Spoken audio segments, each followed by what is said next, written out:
Hello there, welcome back. Today I'm going to talk about Murderbot, which is a new show that's on iTunes, which is just a subscription service from Apple. They've done a lot of stuff, like Slow Horses also like. Then there's other stuff you go, well, that looks interesting, you never watch it. It's like any streaming service, there's some good stuff, there's some bad stuff, and you're just like, well, the stuff you heard's good, but you never get around to. The weird thing about iTunes for me is there's always one thing that keeps you going. Like before there was Mythic Quest for me, now there's Murderbot, there's Slow Horses. Just when you think, okay, maybe I don't need to subscribe anymore, there's always some other thing that comes up. So it's very frustrating that way. But Murderbot is based on some novels. It's written and directed by Chris and Paul Weitz, who did the first American Pie, but also did a lot of stuff like from About a Boy, and one of them did the first Golden Compass movie. They split up at a certain point and did their own thing, you know, because individually they wanted to do their own films.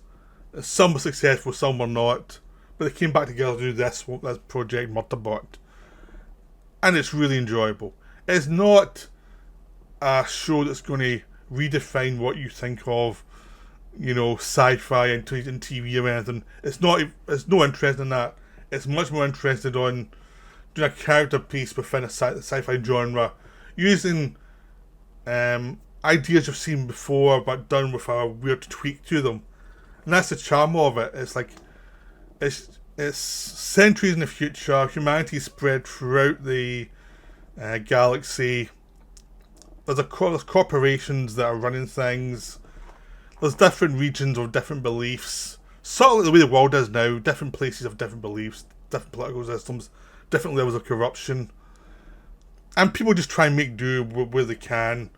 And you have some people who are really cynical and you have people who are really idealistic. And Murderbot is one of the basically the robots that are there to protect the people in various situations. And our lead character, played by Alexander Skarsgård, is basically a robot with a human skin, which if he takes down his visor you can see. And he's hacked his control system. So he can no longer be censored by his owners in any way. So he can amuse himself. Which doesn't mean he can escape anywhere, because the system's so wide that being a Murderbot, people would, if they realised what happened, they would just reset him. So he has to act as if he's still normal, but even though he's kind of you know, a robot lying to everybody. So basically he gets a robot that's sentient, understands things, but what he realises is people are just people and they're annoying, and he'd rather just watch his shows, his weird soap opera shows that he can download into his head and just watch them. He'd rather do that than actually listen to any people, because people are annoying and these shows are just enjoyably ridiculous. And so he's been sent. So since he's hiding out, he's now like an older model. He's been sent to with these hippies to this planet to do some research on the planet, as they're going to try and colonize the planet. Do this setup to colonizing the planet and do research to see if it's valid. There's another settlement on the other side of the planet. They're going to do their test as well. So Murderbot, who's called himself Murderbot because he thinks it sounds cool, for no other reason, and he's just watching over these people who he thinks are idiots. He has to listen to them ramble on to each other and have their various love triangles and passions, and some of them fancy each other, but they're all like absurd. The two leaders are middle-aged women.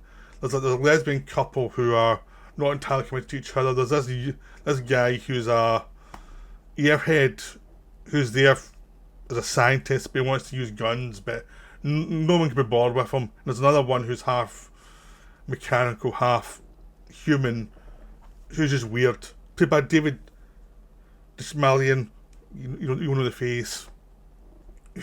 He was Polka Dot Man in the Suicide Squad, and he's as weird as Murderbot. So Murderbot and him don't like each other, but they both are completely antisocial. They both don't fit in, and of course they hate each other, and they're suspicious of each other instantly. In a way that you can only be suspicious of somebody who's just like you, essentially, because you know all the horrible stuff's in your head. So in this, it's a 10-part series, and in this planet they're discovering alien life, and Murderbot saves them from various aliens that are just animals, basically. There's like, these people come down to the planet, the animals are just trying to feed. They don't care what humans are for. But there's a thing where, like, if the planet's actually occupied, you can't land and you can't renovate it. So, but they're still investigating. If there's like old ruins, you can't do anything to them as well. And a conspiracy begins because it's like there's another team somewhere, and they're attacking both settlements, and it's like what's behind it all, and will they survive? But that's basically the setup. But it's like it's a comedy where your lead characters are all incompetent in some way or the other, but they're also vaguely competent in their own field. But they always think because they're good at one thing, that transfers over to other knowledge, and it never does.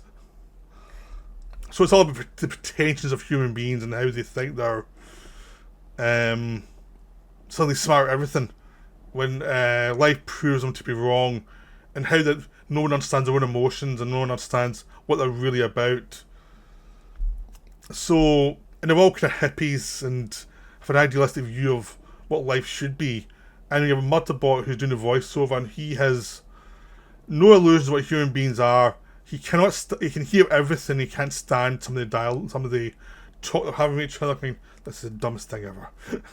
And Skarsgård has a very dry voice, and it works perfectly for Murderbot, who cannot make eye contact with him. He feels very uncomfortable talking to them, and always insists he takes his mask off so he can see him eye to eye. And he hates that. That's the most uncomfortable thing for him. And no matter what trouble they get in, he always assumes the worst, they're all going to die, and he's always like, oh, I have to try and save these people again. And slowly but surely starts to get fond of them against his will, when he realises they actually are decent people. They're annoying, but they're decent. And most human beings are annoying and not decent. So it's like, yeah, this is not a film that has a high opinion of human beings on the whole. It has high opinions of people who are flawed, who struggle through surviving through a corrupt system. But the actual system itself, it has no time for. It's like, yeah, these people are all horrible. So it's basically life, where you're trying to survive with your friends through life, and you know basically the systems are corrupt and against you. And that's what it's a sci-fi version of that. And Murderbot is essentially an awkward guy who's trying to survive in life and doesn't know any signals of how to survive. But he can fight well, and he can be repaired, but he's trying to find his place in the world, and his place in the world is just very awkward, and be suspected of everything because he's a robot and not quite sure. Slowly, as the series goes on, they start to click that, okay, he does not have the inner sensor that he really should have. And it's like, well, does he really need one?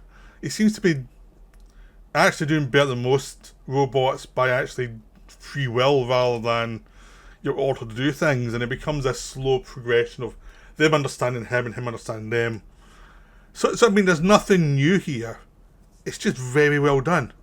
The characters are annoyed in a good way, in a sense of you can tell exactly why they annoy each other and why they annoy Murderbot, but you see the qualities as it goes on, and it's a case of they're relatable because they're flawed in the ways that people are flawed in life, and you just can understand that perfectly.